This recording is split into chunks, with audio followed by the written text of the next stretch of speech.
Hello!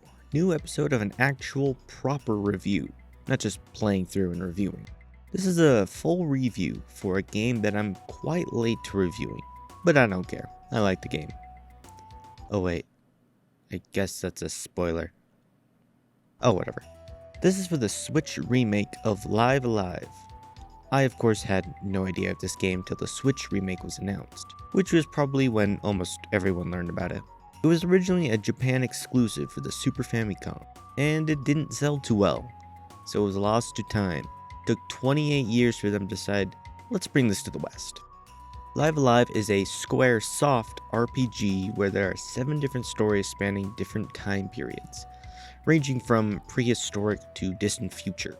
All the stories have completely unique concepts and are tied with the same turn-based gameplay. This game caught my eye pretty much the moment I saw it. I really loved the 16-bit era, art, music, and all of it. Obviously, this game was right up my alley. I was also interested in it because the time periods. How many 16-bit Old West JRPGs exist? None. The closest thing is Wild Arms. That idea really interested me. Almost all the times really interested me. It's not the usual medieval RPG time like so many others. It offers a completely new setting. I was pretty excited that they were keeping the sprites 16-bit. Square is now doing this thing called HD 2D, where it's like high quality pixel art. They did this before with Octopath Traveler and Triangle Strategy. I'll talk more about it later. For now, let's jump into it. What you first see is the option to choose whatever story you want to start with. This is such a little but significant feature that allows the player to jump right into the one that will simply hook them the most. I unfortunately didn't have this luxury because I played the demo and never finished the distant future. I had to continue that one. That story was not the one I thought would hook me, but it did. I really thought the Western would be my first since I liked that idea the most. The distant future hooked me with such an interesting story. All, and I mean all, of the stories have a good story. All of them are so unique that you would never see in an RPG of any kind. The distant future story is like Alien in 2001, and that's an RPG? Sign me up. You have the prehistoric era of saving a woman from being sacrificed to a dinosaur god. Wild West one where you save a town from a group of bandits. Present day where you are a fighter competing to be the best in the world. Imperial China as an old Shifu looking to pass his combat knowledge, and it goes on with each one.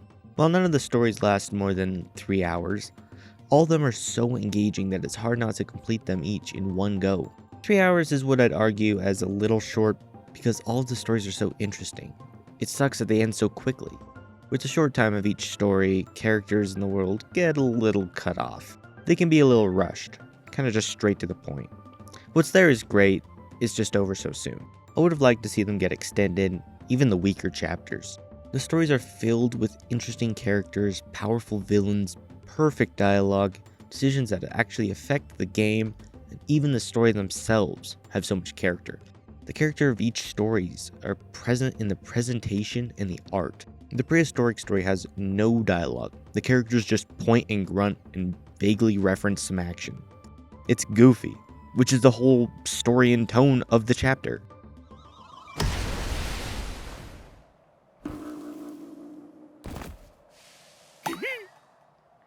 In the present day story, the game sets up each battle like it's like UFC. It opens like a character select screen, gives you a description of the fighting styles and bios of each fighter as you are about to face them. It's really fantastic and makes each story unique and one to look forward to. Not only are their stories just great, they are complemented by phenomenal characters. Cheater! This match sucks, and so do you! Oh yeah? Suck on this! Each character is an interesting and lovable addition to a huge cast. Lei Kugo, Gory, The Prisoner, Sundown, Mad Dog, Lawless, Kato, Akira, and these are just my favorites. This is a small slice of all the great characters you will meet in this game. The dialogue for the characters is phenomenally written. Each character has meaningful and script dialogue that the characters really embody. The story really helps the characters shine through with their personality, as well as the equipment item descriptions, which are from the characters. Example A. Observe these from the caveman story. Stick is stick, bone is bone. By God, he's right. All the characters are fully voiced and the acting is great. I usually don't pay much attention to the voice acting, but I did notice it's quite good. Each chapter has their own gameplay mechanic. For example, in the Western, you gotta enlist the town to set up traps. In the present day chapter, you learn your opponent's moves when they use them. So not only is every story different, they also play differently as well. This helps spice up the combat of the game by adding another layer to the overall chapter.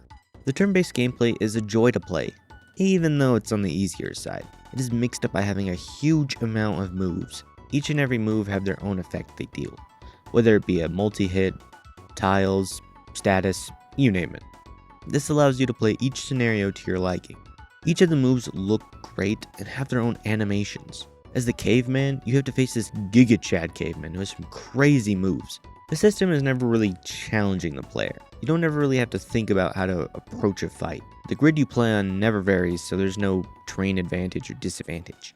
The only strategy that you need is deal damage to your low, then back up and heal. It's simple as that. It doesn't make the game boring, it just isn't challenging at all.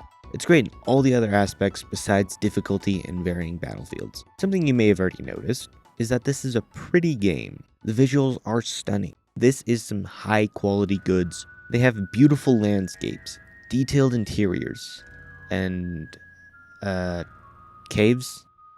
I mean, they look good. The HD 2D graphics are really something quite interesting. It's in that spot between just looking old and being new and vibrant. I'm kinda in the middle with the HD 2D graphics. They look good, it's just I think the quality of the characters and the world are too different, creating a little bit of a disconnect. Very little. Very little. For example, the attack animation effects are not pixel at all. It's weird. The UI isn't pixel either, but that one's fine. UI is not that important. To me, I don't see why not making it all in 16-bit. I know it's not real 16-bit, but I think maintaining an art style between characters and world is just what you do. My main problem with it though, is that it just looks like Minecraft. You are not gonna tell me that those aren't wood planks from Minecraft. Maybe that's just me being picky. Baby thing can't be in this good thing. Other than it looking like Minecraft, it looks good. It just doesn't make sense to me. So yeah, that's my feelings for this game. Very high overall.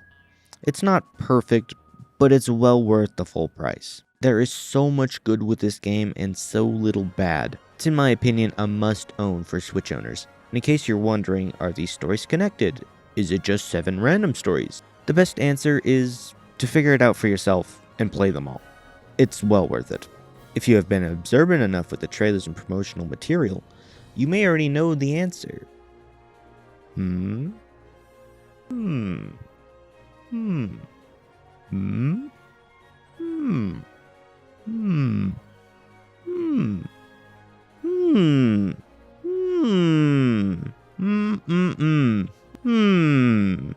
Anyways, if you have a Switch and want to play this, do it now.